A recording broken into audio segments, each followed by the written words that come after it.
Iniisip ko yung kung ano yung iniisip ko.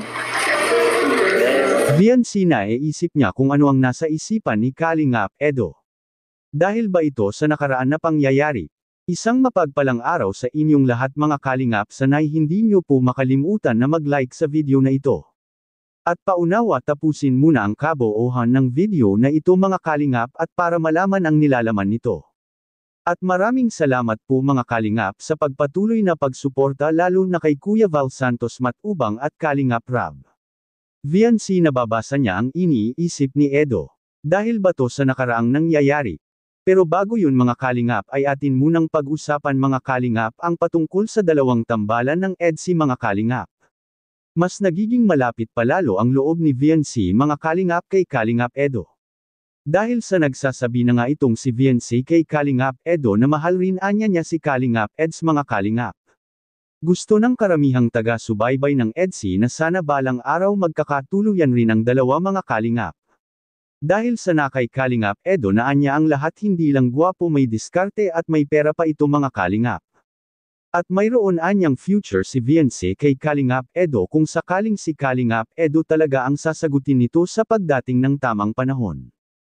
Hindi pa kasi pwede si VNC mga Kalingap na maliligawan sa ngayon dahil si VNC ay wala pa ito sa tamang edad at bata pa ito mga Kalingap. Kilala naman natin si Kalingap Edo, siya ang lalaking marunong maghihintay sa tamang panahon at napakabait na tao. Siguro naman kung si Kalingap Edo ang sasagutin ni VNC ay nasa mabuti namang kalagayan si VNC kay Kalingap Edo at matitiyak pang makapagtapos ito dahil mababantayan ng gusto si VNC ni Kalingap Edo. At malaki rin naman ang advantage ni Kalingap Edo para kay VNC dahil nakikita naman ng karamihan na mahal rin ni VNC si Kalingap Edo. At bakit ko po ito nasabi mga Kalingap? Sa titigan pa lang ng dalawa ay para bang nagpapahiwatig ito na gusto na nila na magkasila na mga Kalingap. At si VNC naman ay naghihintay rin lang ito kung kailan talaga siya tutuhanin ni Kalingap Edo. Kaya ang panahon at tamang tiyempo na lang talaga mga Kalingap ang hinihintay ni Kalingap Edo para mapasagot na niya si VNC. Bagay rin naman ang dalawa hindi lang sa itsurang panlabas nilang dalawa kundi silang dalawa ay wala pang mga girlfriend at boyfriend mga Kalingap. At sa kabilang dako naman mga Kalingap, VNC alam niya ang nasa isipan ni Kalingap Edo. Makikita po natin sa video. Sino po yung inisip niyo? Inisip ko? Ano yan? Wala akong inisip ko.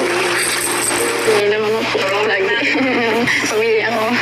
Pamilya? Pero, ikaw din po. Kamusta? Oo. May extra ako dyan sa utak mo. Iniisip ko yung kung ano yung iniisip ko. Masyado po kasi kayong tahimik. Hindi niyo po sinasabi kung may problema. Ikaw mo kasi nagtatanong. Mahirap